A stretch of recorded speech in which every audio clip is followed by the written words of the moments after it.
जिला स्तरीय सार्वजनीन स्वास्थ्य सेवा दिवस 2025 पालित। मयूरभंज जिला सरकारी महिला स्वास्थ्यकर्मी तालीम केन्द्र रे थिबा सम्मिलनी कक्षरे जिला अणसंक्रमक रोगर स्वास्थ्य अधिकारी डाक्टर ज्ञानरंजन महांती अध्यक्षतार जिला स्तरीय सार्वजनीन स्वास्थ्य सेवा दिवस 2025 पालित हो जाइछि। ଏହି ଅବସରରେ ଅନୁଷ୍ଠିତ ବୈଠକରେ ବାରିପଦା ଏଏନ୍ଏମ୍ ତାଲିମ କେନ୍ଦ୍ରର ଭାରପ୍ରାପ୍ତ ଅଧ୍ୟକ୍ଷା ଭାରତୀ ଆରୁଖ, ଜିଲ୍ଲା ଜନସ୍ୱାସ୍ଥ୍ୟ ଯୋଗାଯୋଗ ଅଧିକାରୀ ଧନୁରାମ ମୁର୍ମୁ, ତାଲିମ କେନ୍ଦ୍ରର ପ୍ରଶିକ୍ଷିକା ଏବଂ ଏଏନ୍ଏମ୍ ଛାତ୍ରୀମାନେ ଉପସ୍ଥିତ ଥିଲେ। ସଭା ପ୍ରାରମ୍ଭରେ ଡାକ୍ତର ଜ୍ଞାନରଞ୍ଜନ ମହାନ୍ତି ସମସ୍ତଙ୍କୁ ସ୍ୱାଗତ କରିବା ସହ ଏହି ଦିବସ ପାଳନର ଆଭିମୁଖ୍ୟ ସମ୍ବନ୍ଧରେ ବକ୍ତବ୍ୟ ରଖିଥିଲେ।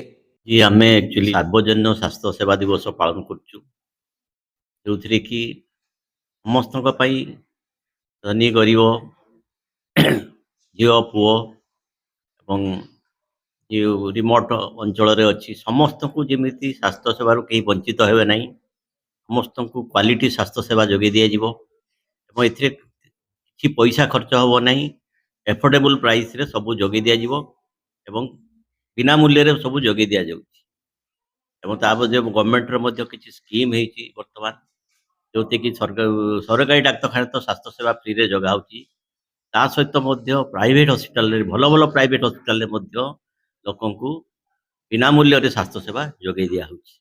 एवं एथिरे आम मानकर स्वास्थ्यकर्मी मानकर बहुत कर्तव्य रही, एमाने लोक को एथिरे सहाय्य करिवे, कोडी को सुविधा मिलुची ताकू बतई देबे एवं ताकू गाइड भलिया काम करिवे, किंतु सेमाने स्वास्थ्य सेवा को उपलब्धि करिवे।